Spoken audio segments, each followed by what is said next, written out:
और बड़ी खबर आपको बताते हैं, आम आदमी पार्टी के दफ्तर के बाहर इस वक्त बीजेपी प्रदर्शन कर रही है। दिल्ली में जो हादसा हुआ है उस मुद्दे को लेकर बीजेपी का प्रदर्शन जारी है। बड़ी जानकारी सामने आ रही है, बीजेपी प्रदर्शन कर रही है। 3 छात्रों की जो मौत हुई बेसमेंट में पानी भरने की वजह से, उसे लेकर यह प्रदर्शन चल रहा है। कोचिंग सेंटर हादसे को लेकर बीजेपी इस वक्त प्रदर्शन कर रही है। आम आदमी पार्टी दफ्तर के बाहर बड़ी तादाद में बीजेपी समर्थक और कार्यकर्ता जुटे हैं और इस मुद्दे को लेकर प्रदर्शन जारी है। कल से हम लगातार देख रहे हैं कि जब से यह हादसा हुआ है उसके बाद से बीजेपी आम आदमी पार्टी सरकार को घेर रही है और इस हादसे के लिए आम आदमी पार्टी सरकार को जिम्मेदार ठहरा रही है। उनके मुताबिक ये हादसा नहीं, हत्या है। जिस तरीके से कोचिंग सेंटर के बेसमेंट की लाइब्रेरी में पढ़ रहे 3 बच्चों की वहां पानी भर जाने की वजह से मौत हुई, उन्हें बचाया नहीं जा सका। इस मुद्दे को लेकर सियासत भी तेज हो चुकी है और सवाल भी पूछे जा रहे हैं। इस वक्त जो तस्वीरें आप देख रहे हैं आम आदमी पार्टी के दफ्तर के बाहर की है, जहां पर बीजेपी की तरफ से प्रदर्शन जारी है। दिल्ली में जो हादसा हुआ है, 3 बच्चों की जान गई है, उसे लेकर बीजेपी की तरफ से सवाल पूछे जा रहे हैं और ये विरोध प्रदर्शन है। और जिस जगह पर यह प्रदर्शन जारी है वहां से हमारे साथ शिरीन जुड़ रही है, सीधे उनका रुख करेंगे। शिरीन, तस्वीरों के जरिए बताइए, ये प्रदर्शन चल रहा है, क्या कुछ हो रहा है वहां पर? देखिए, आम आदमी पार्टी का जो दफ्तर है दिल्ली में, उससे कुछ मीटर दूर पे है बीजेपी की कार्यकर्ता और बीजेपी के जितने भी दिल्ली लीडर्स हैं वो यहाँ पे जुटे हैं और यहाँ पे प्रोटेस्ट कर रहे हैं। जिम्मेवारी, अकाउंटेबिलिटी जो है उसकी डिमांड कर रहे हैं। यहाँ पे काफी पोस्टर्स भी लेके यहाँ पे कार्यकर्ता आए हैं। हादसा नहीं, हत्या है ये, देश का भविष्य आपके भ्रष्टाचार का शिकार, दिल्ली सरकार हाय हाय। और इस ऐसे पोस्टर्स और बैनर्स के साथ काफी यहाँ पे जो भारी मात्रा में जो है बीजेपी के कार्यकर्ता यहाँ पे जुड़े हैं। हम लोग कुछ इन लोगों से बात करते हैं। मैडम, किस डिमांड के साथ आप लोग यहाँ पे इकट्ठा हुए हैं, क्या मांग करते हैं? हमारी मांग है कि दिल्ली सरकार को जवाब देना चाहिए और जिन बच्चे जो पढ़ने के लिए यूपीएससी की तैयारी के लिए जो हमारा कल थे वो उन्होंने खत्म कर दिया। तो हम चाहते हैं कि दिल्ली सरकार को जवाब देना चाहिए, आतिशी को जवाब देना चाहिए, जल बोर्ड को जवाब देना चाहिए, बिजली बोर्ड को जवाब देना चाहिए। उन बच्चों का क्या होगा जो बच्चे चले गए, उनके माँ बाप का क्या होगा जो पढ़ने, जो उन्होंने सोचा ही नहीं था कि हमारे साथ क्या हादसा होगा। वो बेसमेंट के नीचे बेसमेंट, यानी क्या घुट घुट के जीवन गया उनका। आप ये सिर्फ सोच के भी रूह कांपती है। आप क्या कहेंगे? हम तो यही कहेंगे कि हम दिल्ली के रहने वाले हैं, सरिता विहार से आए हैं। अरशद खान मेरा नाम है। शर्म नहीं आती इस मुख्यमंत्री को? कितना बेवकूफ़ बनाएंगे, कितना बेवकूफ़ बनाएंगे। जब से बैठे हैं कभी मुसलमानों को गुमराह करते हैं तो कभी दूसरे समाज को गुमराह करते हैं और अब तो हद ही कर दी, मासूम बच्चों को अपने मौत के घाट में उतार दिया। फिर उसके बाद कहते हैं ये हत्या नहीं है, एक हादसा है। तो फिर क्या है? फिर क्या है? आप जेल में क्यों हैं? आपने कुकर्म किया है इसलिए आप जेल में हैं। ये हत्या है और हत्या की सजा मिलनी चाहिए हत्यारों को। और खास आप मुसलमान भी जाग चुका है, इसलिए भारतीय जनता पार्टी में मुसलमान जुड़ा है और इसके विरोध करने आया है। इस्तीफा की मांग है जो वो कर रहे हैं। आप लोग आतिशी का इस्तीफा मांगने के लिए यहाँ पे प्रोटेस्ट कर रहे हैं सब लोग? जी हाँ, बिल्कुल। और आपको पता है कि बच्चे जो हैं अपना घर छोड़कर और उनके माता पिता जो है ना कर्जा लेकर उन्हें पढ़ाते हैं और बदले में उन्हें क्या मिलता है? हम लोग टैक्स देते हैं, सब कुछ देते हैं, लेकिन सुविधाएं कहाँ हैं? सुविधाएं तो कहीं है ही नहीं। टैक्स भी दें और सुविधाएं भी कोई नहीं मिल रही है। एमसीडी में भी यही हाल है और दिल्ली सरकार का भी यही हाल है। और हमारे साथ हरीश खुराना जी जुड़ गए हैं। हरीश जी, आप लोग भारी मात्रा में यहाँ पे आए हैं। आम आदमी पार्टी और बीजेपी का सालों से हम देख रहे हैं ब्लेम गेम चल रहा है। क्या इस बार जो आम आदमी पार्टी है वो कह रहा है कि एलजी की तरफ से सारे अप्रूवल आते हैं? देखिए, मेरा मानना ये है कि हादसा नहीं है, ये हत्या है। ये भ्रष्टाचार की वजह से ये हत्या हुई है। आम आदमी पार्टी की सरकार ने अगर भ्रष्टाचार ना करते हुए सिल साफ किए होते, अगर आपने जो बच्चों की कंप्लेन थी उसको आपने नोटिस में लाया होता, अनऑथराइज्ड कंस्ट्रक्शन जो वहाँ हो रही है उसको रोका होता, 3 दिन पहले जो वहाँ बच्चे की एक हत्या हुई यूपीएससी छात्र की बिजली की मौत की वजह से, उससे कुछ सबक लिया होता तो शायद ये हत्या ना हुई होती। इसलिए जो टोपी ट्रांसफर का खेल है ना, कि हमने नहीं किया, एलजी ने किया, इससे आप बच नहीं सकते हो। लेफ्टिनेंट गवर्नर साहब से मांग है कि इनके ऊपर क्रिमिनल नेग्लिजेंसी का केस दर्ज होना चाहिए और तुरंत आतिशी और सौरभ भारद्वाज को पद से बर्खास्त करना चाहिए और जो भ्रष्टाचार का खुला खेल चल रहा है उसको बंद होना चाहिए। अगर ये सेल साफ हुए होते, टाइम पर ये सब कुछ हुआ होता तो शायद इन 3 बच्चों की जान बच सकती थी। पूरी दिल्ली आज, थोड़ा सा बारिश होती नहीं है, पूरी दिल्ली पानी से भर जाती है, पूरी दिल्ली आज लबालब हो जाती है, 2.5 फुट पानी भर जाता है। इसलिए मेरा मानना ये है, सिर्फ किताबों में ये सब कुछ हुआ है, सच्चाई कोसों दूर है। सच्चाई ये है कि इन्होंने भ्रष्टाचार की वजह से ये जाने गई हैं। कल यहाँ पे केजरीवाल की गिरफ्तारी के खिलाफ भी प्रदर्शन करेंगे आम आदमी पार्टी, जब ऐसा हादसा हुआ है। सिर्फ टोपी ट्रांसफर का खेल है, अपनी जिम्मेवारी से बचने के लिए, लोगों को ध्यान भटकाने के लिए। लेकिन लोग समझदार हैं, देख रहे हैं। जैसे मैंने कहा, अगर 1 महीने पहले जो बच्चों ने कंप्लेन करी थी उस पर एक्शन लिया होता तो शायद ये घटना ना होती। फायर एनओसी आपने कैसे दे दी? वहां पे इलीगल एक्टिविटीज चल रही हैं। आज आप चेते हो, आप वहाँ की मेयर चंद मिनटों दूर वहाँ रहती हैं, उनका घर है वहाँ, उसके बावजूद अगर वो चेत नहीं रही हैं, ये कंस्ट्रक्शन होने दे रही हैं, तो इसमें एमसीडी, पीडब्ल्यूडी और आतिशी और सौरभ भारद्वाज का महकमा शामिल है। इसलिए मेरा फिर कहना है, इनके ऊपर क्रिमिनल नेग्लिजेंसी का केस दर्ज होना चाहिए और तुरंत इन दोनों व्यक्तियों को बर्खास्त करना चाहिए। थैंक यू हरीश जी। सो यही है हरीश जी का कहना कि जितनी भी लोग यहाँ पे इकट्ठा हुए हैं, सब आतिशी और सौरभ भारद्वाज का इस्तीफा की मांग कर रहे हैं और कह रहे हैं कि अगर स्टर्न एक्शन और स्टेप्स लिए होते टाइम से तो ऐसी नौबत आज के दिन नहीं आती। बिल्कुल, तो शिरीन ये तस्वीरें हम तक पहुंचा रही हैं, यहाँ पर प्रदर्शन जारी है।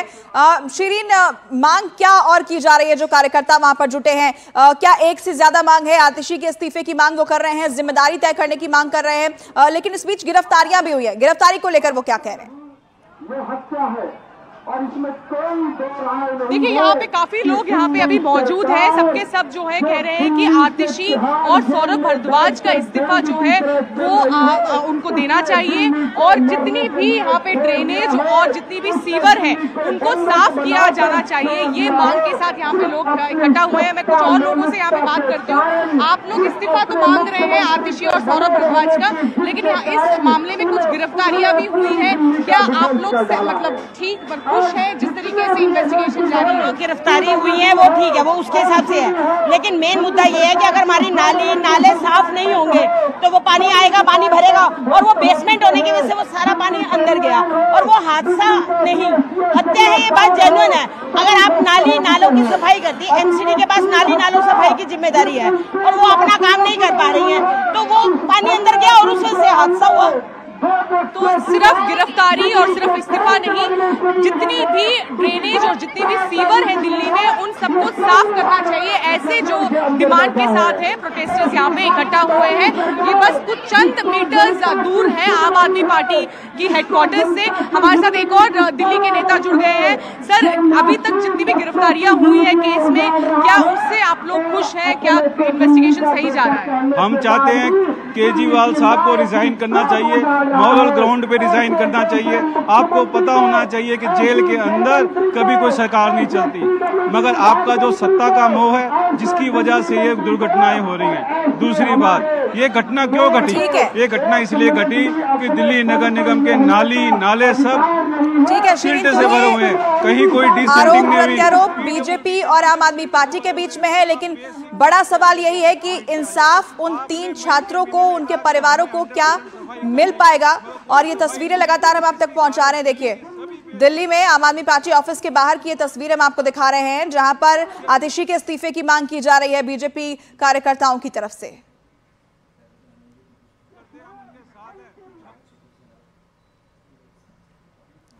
और देखिए, हादसे का एक और वीडियो इस बीच सामने आया है, जिसके आधार पर दावा किया जा रहा है कि एक काले रंग की कार बिल्डिंग के गेट से टकराकर तेजी से गई, जिसके बाद कोचिंग सेंटर में तेजी से पानी भरने लगा। तस्वीरें आप देखिए, ये वो काले रंग की कार है जिसकी वजह से जो गेट था वो टूट गया, ऐसा दावा किया जा रहा है। दिल्ली पुलिस ने कार के उस ड्राइवर को भी गिरफ्तार कर लिया है। जो गिरफ्तारियां हुई हैं उसमें इस काले रंग की कार का ड्राइवर भी शामिल है।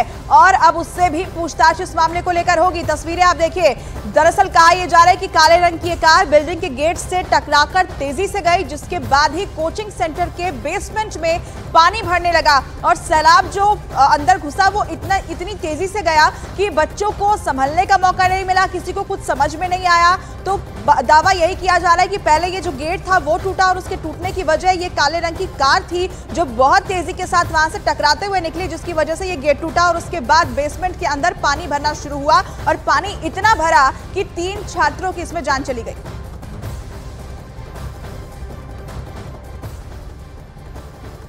अब दरअसल वीडियोस सामने आ रही हैं, वीडियोस एक और सामने आई है उसी थार की, जब वो यहाँ से गुजर रही थी। पहले हम वीडियो आपको दिखाते हैं और फिर उस शख्स से भी बात कराएंगे जिसने ये वीडियो उस वक्त बनाई थी। देखिए, ये आप वीडियो देखिए, ये बिल्डिंग जो सामने आप देख रहे हैं जहाँ से थार गुजर रही है, दरअसल राव से दूसरी बिल्डिंग है और देखिए एक थार यहाँ से गुजरती हुई नज़र आएगी और पानी की जो वेव है वो ज़्यादा बड़ी हो जाती है और जिसके बाद से यही आशंका जाहिर की जा रही है कि इस वेव के बाद ही पानी का जो बहाव था वो इतना ज़्यादा तेज़ हुआ कि राव कोचिंग सेंटर के भीतर वो दरवाज़ों और शीशों को तोड़ता हुआ अंदर घुस गया। हमारे साथ ब्रजेश हैं जिसने ये वीडियो शूट की है। ब्रजेश, क्या बताना चाहेंगे, उस वक्त आप बिल्कुल वहीं पर मौजूद थे। हाँ सर, मैं क्या आपने देखा और ये थार का भी कोई इसमें रोल नज़र आ रहा है कि जो थार गुजरी, पानी का बहाव तेज़ हुआ, उसकी वजह से बता रहे हैं कि गेट टूटा और फिर पानी घुस गया? क्या जी सर, जी बिल्कुल सर, यही है। क्या हुआ था बताइए आप। हम लोग रोज रिकॉर्ड वीडियो करते थे, रोज यहाँ पे पानी भरा हुआ था। उस दिन ज़्यादा पानी था और फिर थार एक स्पीड से आई थी बहुत, तो उससे गाड़ी भी टकराई थी बहुत। ठीक है। और हमारे पैरों तक पानी आया था, हम लोग बहुत ऊंचे पे थे, फिर भी पानी आया था। मैंने वीडियो रोज खुद से रिकॉर्ड करी थी, वो शोर हो रहा था तो मैंने वीडियो रिकॉर्ड कर ली थी। जी सर। अच्छा, ये आप ही ने रिकॉर्ड? जी सर, मैंने रिकॉर्ड करी। उसके बाद क्या हुआ जब राव में भी फिर पानी घुसा, इसी के बाद बहाव के बाद क्या? हाँ सर, ऐसा ही है। हाँ। उस गाड़ी की वजह से ही पानी भरा है। स्पीड में लेके आ रहे तो सारे स्टूडेंट थे ना, सब लोग भी गिरे थे उस समय। जी सर। कोचिंग हादसे में 3 छात्रों की मौत से छात्रों में गुस्सा है और वो शांत होने का नाम नहीं ले रहे हैं। अभी भी छात्र सड़क पर जमे हुए हैं, धरना दे रहे हैं और जो छात्र मरे हैं उनके लिए इंसाफ की मांग कर रहे हैं और साथ ही सिस्टम के गुनहगारों को सजा देने की भी मांग है। इससे पहले कल भी छात्रों ने जमकर विरोध प्रदर्शन किया था और शाम को मोमबत्ती जलाकर तीनों मृत छात्रों को श्रद्धांजलि दी थी, विरोध प्रदर्शन किया था। छात्रों के प्रदर्शन को देखते हुए सुरक्षा के कड़े इंतजाम किए गए हैं, आरएएफ को भी यहां पर तैनात किया गया है। कल से ही लगातार ये छात्र जो है वो सवाल पूछ रहे हैं कि एक हादसा हुआ है, ऐसे कई और हादसे हो सकते हैं और आखिर जो 3 छात्र जिन्होंने अपनी जान गंवाई है उनकी मौत का जिम्मेदार कौन है, इसे लेकर उन्होंने विरोध प्रदर्शन किया। आज भी वो डटे हुए हैं सड़कों पर। ये तस्वीरें आपको दिखा रहे हैं जहां पर छात्रों ने धरना प्रदर्शन किया और जो छात्र मरे हैं उन्हें श्रद्धांजलि अर्पित की। छात्रों में जबरदस्त आक्रोश देखने को मिल रहा है क्योंकि उनकी आंखों के सामने उनके साथ पढ़ने वाले जो स्टूडेंट्स थे उनकी मौत हो जाती है। 3 तस्वीरें आपको दिखा रहे हैं। अभी भी छात्र दरअसल धरने पर बैठे हुए हैं और सुरक्षा व्यवस्था को पुख्ता करने के लिए आरएएफ की तैनाती वहां पर की गई है। कल की तस्वीर आपको दिखा रहे हैं जहां पर मोमबत्ती जलाकर तीनों छात्रों को श्रद्धांजलि अर्पित की गई थी।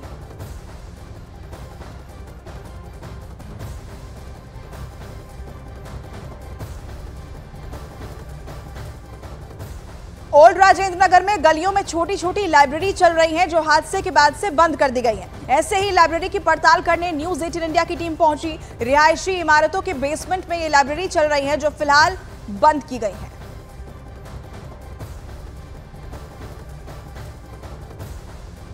ओल्ड राजेंद्र नगर की एक गली के भीतर मौजूद हैं। आपको जय किशन दिखाएंगे कि कितनी संक्रिय गली है और गली गली में किस तरह से जो लाइब्रेरीज चल रही हैं बेसमेंट के अंदर, वो तस्वीर हम आपको दिखाना चाहते हैं। देखिए, ये एक रेजिडेंशियल इमारत है, यहाँ पर इसके बेसमेंट में एक लाइब्रेरी यहाँ पर चल रही है। आप देखेंगे ग्रेटिफिकेशन स्टडीज़ का नाम है, द लाइब्रेरी 24/7, और ये अभी फ़िलहाल बंद है। ये दरअसल बेसमेंट के नीचे जो है वो लाइब्रेरी यहाँ पर चलती है। दरअसल गली गली में इसी तरीके से जो लाइब्रेरीज़ हैं वो ओल्ड राजेंद्र नगर में चल रहे हैं। कुछ स्टूडेंट भी हैं, ये इनके बारे में बताएं कि ये किस तरह से ऑपरेट यहाँ पर करते हैं ये, और ये अब सब फिलहाल बंद हो गई हैं।